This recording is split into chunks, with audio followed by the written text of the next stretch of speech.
Bonjour à tous, c'est Guy Messenger. Aujourd'hui, je vais vous présenter une deck profile Blue Eyes Mythic Dragon Ruler. Et avant de démarrer la deck profile, je voulais vous souhaiter une très bonne année et une très bonne santé. Amusez-vous dans vos duels et faites ce qui vous plaît, dans votre vie à vous. Donc voilà, ça c'était pour vous souhaiter la bonne année. Vous êtes de plus en plus nombreux à venir voir mes vidéos, donc je vous remercie pour votre fidélité.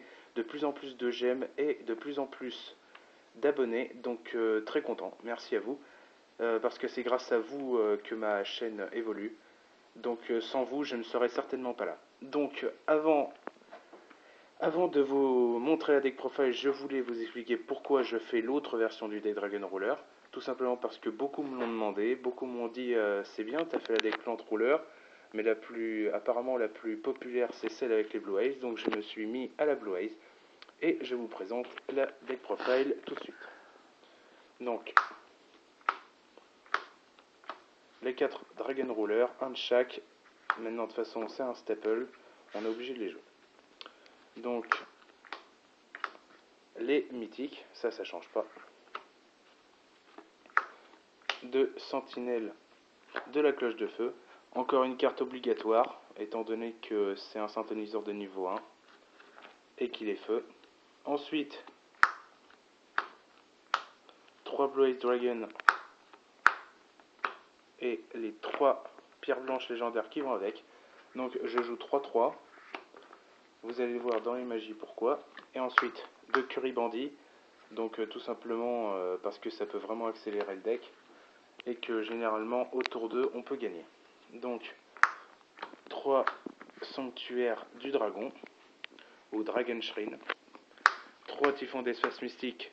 Toujours dans l'idée de mettre le deck au méta actuel.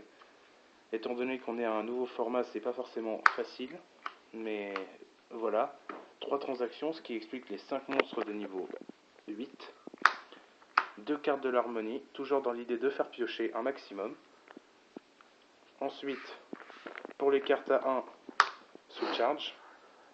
Et hurlement d'argent qui sont en magie, les cartes qui peuvent nous faire revenir les cartes monstres plus rapidement. Hurlement d'argent, j'aurais préféré la mettre à 2. Mais le problème, c'est que si on n'a pas de monstres normaux, ou de monstres normales, pardon, dans le cimetière, cette carte ne sert à rien.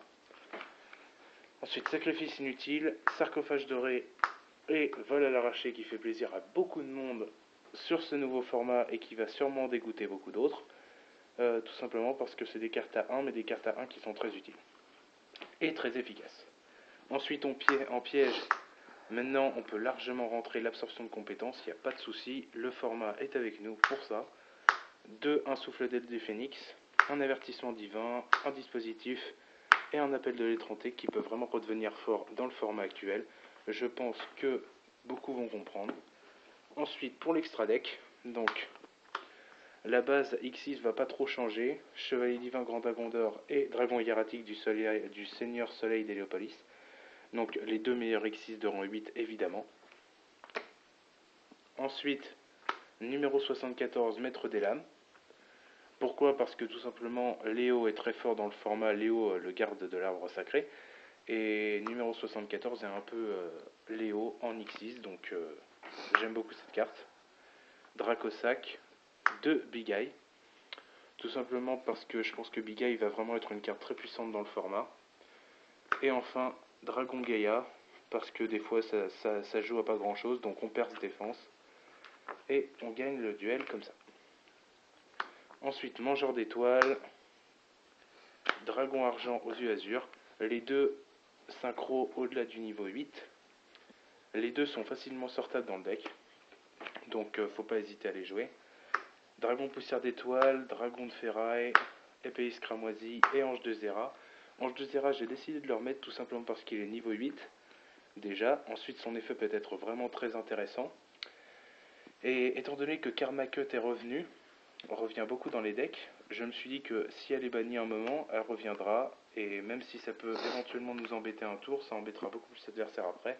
Dragon Rose Noir et Griffe d'Arsenal, qui sont pour moi deux très bonnes cartes. Voilà. Donc c'était ma deck profile mythique Dragon Ruler, Blue Eyes. avec le petit Splash Blue Ace. Donc très content de jouer cette decklist. Elle marche très bien, elle est relativement adaptée au metagame. Il y a juste contre le deck Burning Abyss, encore une fois, où malheureusement, vu que quand il va voir arriver nos 3 Blue Ace, il va vraiment vouloir jouer la défense. Donc bon, ça peut vraiment l'avantager. Mais si on arrive à placer OTK, ça peut vraiment faire mal. Donc c'est toujours pas un deck metagame, toujours dans la continuité de ce que je veux faire. Donc voilà. Si vous n'oubliez pas de vous abonner, de commenter, de liker. Merci à tous et encore une fois bonne année. Salut à tous.